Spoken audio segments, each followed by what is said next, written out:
प्यारे विद्यार्थियों, आज हम समझने जा रहे हैं कंपनी का जो हमारा टॉपिक था उसके आगे रोकड़ के लिए अंशों का निर्गमन।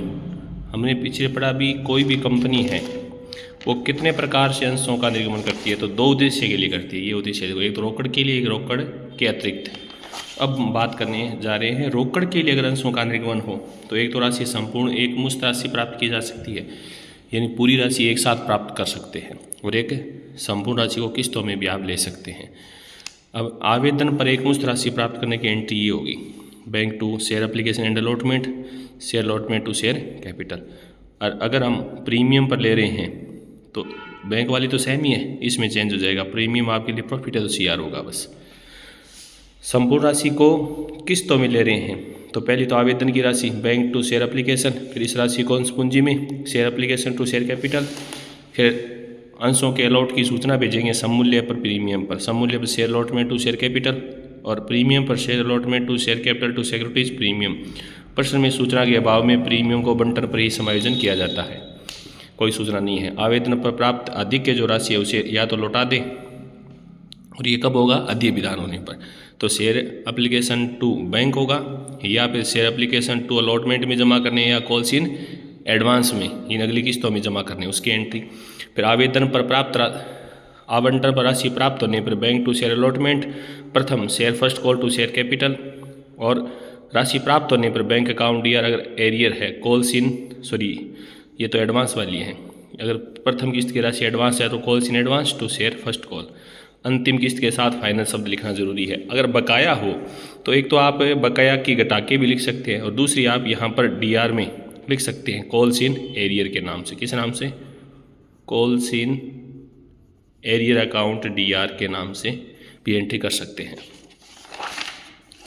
उसके बाद अंशधारी से अग्रिम राशि प्राप्त होने पर कोई भी पहली दूसरी किस्त जो भी है, bank to calls in advance, अंशधारी की मांग बकाया होने पर, तो ये है बकाया की entry, calls in arrear account DR to allotment या फर्स्ट कॉल जो भी बाकी है ये उस एंट्री के साथ लिखा जाता है।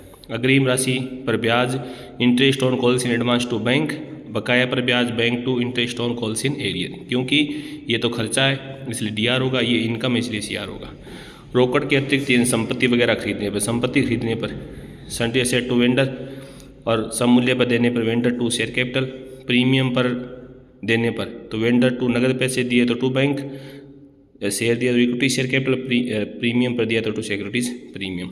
और प्रवर्तकों को उनकी सेवाओं के बदले अगर दे रहे हैं तो goodwill account DR to share capital. अंशों की संख्या ज्ञात करेंगे, ये सूत्र होगा कि क्रय प्रतिवर्ष बटा प्रतिअंश निर्गमन मूल्य, और निर्गमन मूल्य का मतलब अंकित में प्रीमियम जोड़कर भाग देना है।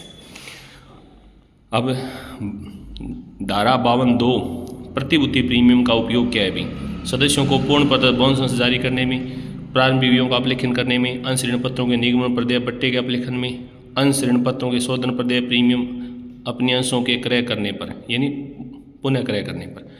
नोट ध्यान रखना, प्रतिभूति प्रीमियम पूंजीगत लाभ है, इसे चिट्ठे के समता दायित्व शीर्षक संचय आदि के रिजर्व सरप्लस के उपशीर्षक सिक्योरिटीज ये उपशीर्षक इसमें दिखाया जाता है, प्रीमियम के रूप में दिखाया जाता है। तो ये तो हेडिंग है, ये सब हेडिंग है।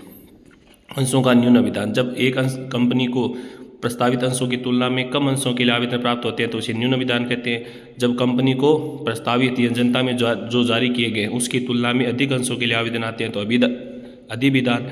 किसी वर्ग के समस्त आवेदकों को बंटित किए गए कुल अंश और उस वर्ग के कुल आवेदनों का अनुपात है, ये यथानुपात प्रोराटा जिसे कहते हैं।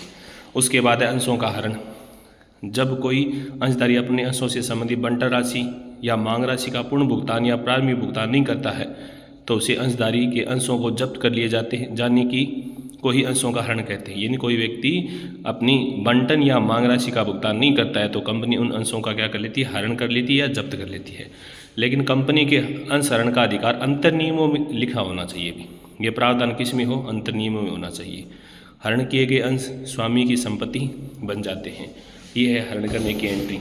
शेयर कैपिटल अकाउंट DR इन हरण किए गए अंश और उन गुणा करना है मांगी गई राशि टू अलॉटमेंट फर्स्ट कॉल, ये है बकाया राशि, फॉरवर्डेड में क्या है, प्राप्त राशि। अब आपको क्या करना है, अगर बट्टे पर हो तो बट्टा CR होगा भी, और प्रीमियम पर हो तो प्रीमियम क्या होगा, अगर आपने सममूल्य पर जारी किया तब हरण की एंट्री, बट्टे पर जारी किया तब हरण की एंट्री, प्रीमियम पर जारी किया तब इसके हरण की एंट्री है भी। मांगों की बकाया राशि को कॉल सिनेरियर खाते में डीआर लिखा है तो अंश हरण के समय एंट्री ये होगी। अगर आपने कॉल सिनेरियर डीआर लिखा है तो entry share capital to call in arrear to share forfeited. हरण किए गए अंशों को पुनः निगमन नहीं किया जाता है तो यानी आप जारी नहीं कर रहे हैं तब की बात है, तो शेयर फॉर फीचर का जो शेष है, फॉरबिटेड का जो शेष है वो अंश पूंजी में जोड़कर दिखाया जाता है बैलेंस शीट में। पुनः निगमन कर रहे हैं सममूल्य पर, तो bank account DR to share capital. बट्टे पर तो उस राशि को किस खाते से लेना है, इस फॉरबिटेड से लेना है। किससे लेना है, फॉरबिटेड से। तो bank account DR, forfeited account DR to share capital. Premium पर bank account DR, share capital to securities premium. अंशों का पुनः निगमन हुए जो लाभ है, यानी इस फॉरबिटेड का जो लाभ बचता है उसे किस में डालना है, कैपिटल रिजर्व में। हरण किए गए अंशों का पुनः निगमन नहीं हुआ है तो शेयर फॉरबिटेड का शेष कैपिटल